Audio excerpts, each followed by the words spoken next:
Olá! Nos últimos vídeos, nós vimos um pouco sobre como acessar APIs e também como fazer login em sites específicos. Agora, não tem mais escapatória. Nós vamos entrar na parte de processamento de arquivos HTML. Essa é a parte do scraping em si. De certa forma, até agora nós resolvemos o problema do acesso a páginas. Uma vez baixada uma página web, ela pode estar em diferentes formatos. Trabalhamos muito com JSON, por exemplo. Mas agora vamos trabalhar com arquivos HTML. E essa é provavelmente a maior parte dos casos de, de, de sites que nós vamos acessar. A exceção são as APIs escondidas e os sites gerados dinamicamente. As APIs escondidas nós já vimos. As páginas geradas dinamicamente vai ser um tópico posterior. Então, a maior parte dos sites, na verdade, o que a gente acessa são essas páginas HTML e depois de baixá-las, precisamos processar isso para gerar um banco de dados de interesse. Por isso é importante conhecer um pouco mais da estrutura HTML como um todo. É isso que vamos ver agora. Então, HTML significa Hypertext Markup Language. Ela é uma linguagem de marcação, que significa que ela não é uma linguagem de programação, ela basicamente marca onde certos elementos devem estar, quais elementos devem estar, né? Por exemplo, você cria uma tag do tipo H1, header 1, para que seja o seu título da página, né? E aqui temos um exemplo bem simples de HTML que, que vamos trabalhar mais daqui a pouquinho. E o que acontece no navegador é que ele lê esse arquivo que está nesse formato HTML e transforma na, nos elementos gráficos que a gente vê no nosso navegador de fato, tá? Então, por trás de todas as páginas web, existem arquivos HTML sendo gerados. A estrutura básica dele é, são essas duas grandes seções, que são a head e o body. No head a gente tem os metadados da página, então geralmente o título que fica ali na aba do navegador, as coisas os assets que são lidos, então, por exemplo, arquivos JavaScript ou arquivos CSS que são carregados a mais e outros parâmetros, outros acessos, outras coisas assim. Tá? Fonte de para colocar na página, fonte da letra, né? E outras coisas assim. Enquanto que o body, aí sim, é o conteúdo, né? É o que aparece no que a gente vê da página, tá? Geralmente, quando a gente está fazendo um raspador, o nosso objetivo vai estar no body, tá? Mas é só essa estrutura básica. As tags são esses elementos que têm o, o maior menor, que estão entre um menor maior. E no HTML, eles são padronizados. Existe um hall de tags que existem, digamos assim. Então, algumas comuns são a própria head e a body, mas também coisas como títulos, que são H1, H2, etc. Parágrafos, que é P. Retângulos, que é div. Listas, que é UL, LI, ou outros elementos desse tipo. Tá? Então, existem essas tags. E ah, ah, existem outros elementos também, que não são só as tags, que fazem parte do arquivo HTML, que são os conteúdos, né, que são os textos que estão dentro de uma abertura e fechamento de tag. Então, por exemplo, o título grande ali é o conteúdo da tag H1. E existem também os atributos, que são modificadores das tags. Então, se eu quero dar uma característica a uma tag específica, eu passo isso dentro dos atributos, que é dentro do menor a maior. Por exemplo, o que a gente tem ali é o sou parágrafo azul, a gente está aplicando esse style color blue dentro da tag P, que é a tag de parágrafo. Então, a gente tem esses 3 elementos. Na verdade, são 4. No fundo, que são existem os comentários também, que é um elemento separado, que a gente vê menos. Mas o que, na verdade, a gente tem na estrutura de um arquivo HTML é esse chamado Document Object Model. E esse HTML ele consegue representar numa estrutura, por conta do Document Object Model, que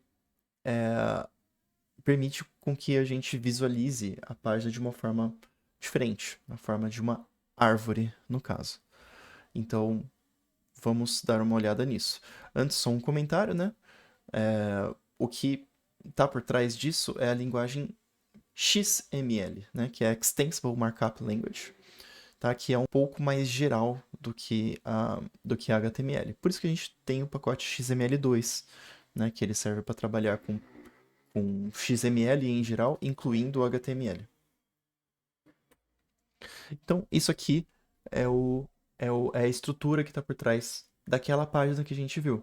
É o mesmo documento, mas essa estrutura de árvore que está ligada àquilo. Então, a gente tem as tags em azul, os atributos em vermelho e os textos em verde. Então, a gente tem o início do documento, e existe uma relação de hierarquia, que a gente pode chamar de pais e filhos e irmãos, né, entre essas tags, atributos e textos. Por exemplo, head e body, eles estão no mesmo nível, então eles são irmãos. E ambos são filhos do HTML, né, que é o que inicia a página.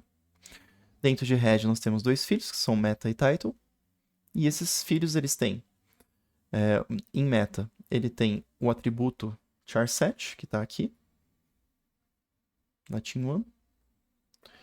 E esse aqui, o title, ele tem esse conteúdo, esse texto, né? Título da bio do navegador. E aí, por exemplo, a gente tem a mesma coisa para o H1, para o H2, para o P, e esse outro P aqui, ele tem tanto um atributo quanto um texto. Não necessariamente precisa ter texto dentro de uma tag, mas quando ele tem, ele é estruturado dessa forma. E aí, não muito surpreendentemente, as ferramentas que a gente usa, que são o pacote XML2 e o pacote Arvest do R, eles têm uma nomenclatura, né, uma taxonomia, para acessar cada um desses elementos, para acessar tags, atributos e textos. Né? Agora, o ponto principal daqui é que essa estrutura, por ser nesse formato de árvore, ela permite que a gente encontre elementos de uma maneira muito rápida, muito fácil, porque busca em árvores é um algoritmo que funciona muito bem. Então é possível a gente acessar, por exemplo, o P que é filho de body, que é filho de HTML, ou o P que é ancestral, que é um neto aqui, né? Que tem como ancestral o HTML. Então, esse tipo de pergunta é possível de fazer quando a gente tem essa estrutura hierárquica. E isso sugere que a gente poderia ter uma forma de acessar esses elementos mais estruturada. Essa forma é o XPath. O XPath é uma mini linguagem, né, que permite com que a gente acesse esses elementos de uma forma mais sistemática. Né? Não vamos esgotar aqui o XML, nós vamos ver mais através dos exemplos como eles funcionam, mas o XML, o XPath, na verdade, mas o XPath é uma forma extremamente útil para conseguir extrair elementos da página, para que a gente não precise transformar em texto e utilizar expressões regulares, por exemplo. A forma mais eficiente é utilizando o XPath, tá? Então vamos ver isso aqui no R. Então aqui nós temos exatamente aquele arquivo carregado, né? Com o H1, P, etc. E vamos ler esse arquivo aqui. Primeiro vamos ver com o pacote XML2 e depois com o Harvest. Então, library XML2. Esse pacote é um dos pacotes mais utilizados aí para fazer essa parte de extração de elementos de textos, né? E vamos carregar também o Harvest, que é um pacote que ele usa o XML2 por trás, mas ele tem muito mais coisas, né? Ele tem alguns aspectos também que vêm do HTTR e alguns aspectos mais recentes que servem para acessar páginas dinâmicas também, né? Então, o Harvest é um pacote um pouco mais poderoso, ele é próprio para raspagem de dados, e daqui a pouco ele vai começar a ser usado de forma, de forma mais direta. Então, podemos ler da seguinte forma: recebe read HTML. Então, essa função read HTML, ela tem tanto no XML2 quanto no Harvest, tá? Read HTML e Harvest read HTML, tá? Essas funções são a mesma. Na verdade, o Harvest está chamando o XML2 por trás, tá? Então, se eu rodar aqui e entrar nessa função, ele tá usando exatamente o XML2 por trás do Harvest, tá? Então, vamos ler esse arquivo. Esse arquivo está na pasta dados /html /html exemplo.html. Então, ele lê da seguinte forma.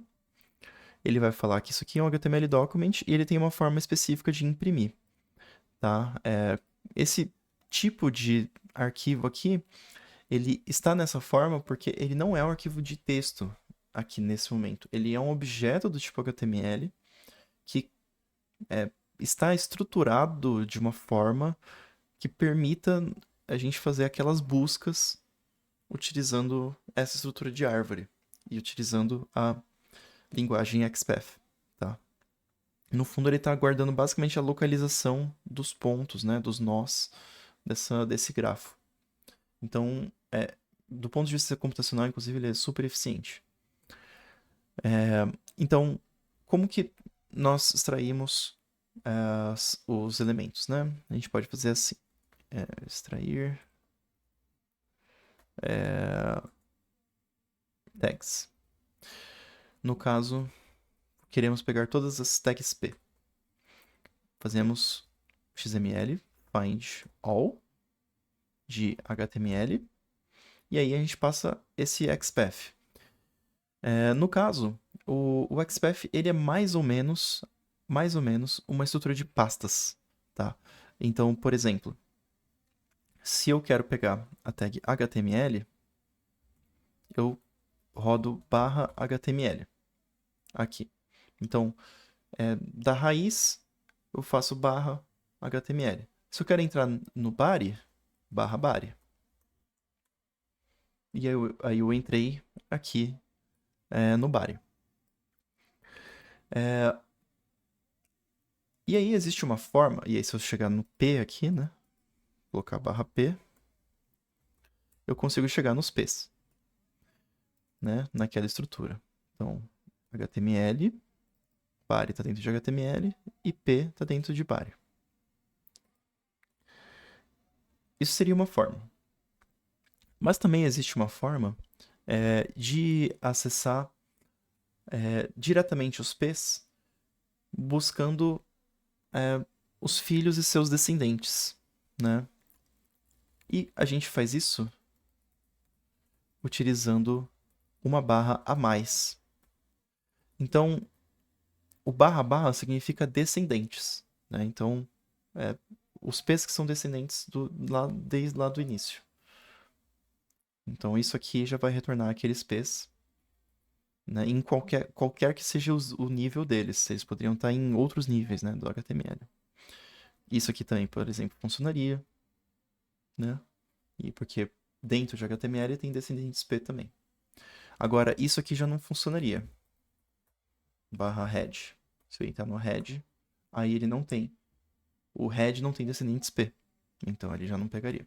Ele está buscando dentro dessa pasta, digamos assim. Então, esse aqui são todos os P's. Também existe uma forma de pegar só o primeiro. Então, find, aqui seria o find first. Tá? E, de certa forma, o que sai daqui é como se fosse um vetor de elementos, enquanto que esse aqui é um elemento único, né? E o tipo deles é diferente. Esse aqui é um XML node set, é um conjunto de nodes, e aqui é um HTML node, tá? Na verdade, é como se fosse uma lista, né, de nodes. Tanto que se eu pegar esse carinha no elemento 1, aí ele é um node set, mas se eu pegar ele com dessa forma, né, com duas chaves, aí ele é um node. Então ele é como se fosse uma lista, né? Não é exatamente uma lista, mas é como se fosse. Muito bem. E aí, para a gente extrair os outros elementos, né? Agora vamos extrair texto. A gente usa o XML text, tá? Então isso aqui extrai os textos desses parágrafos e transforma num vetor com os resultados. Simplesmente assim, nada demais. E vamos extrair os atributos.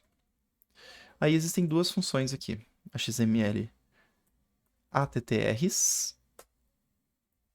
Essa aqui eu não uso muito, mas ela retorna uma lista com todos os atributos de cada um dos elementos. Mas geralmente a gente está interessado em um atributo específico e não em todos os atributos. Aí a gente usa a XML attr nodes e aí a gente coloca qual é o atributo que queremos acessar. No caso, por exemplo, style. E aí ele retorna NA para o primeiro e color blue para o segundo elemento, como esperado. Então existem essas três operações, né? Encontrar tags, extrair textos de tags e extrair atributos de tags, né? Então nada mais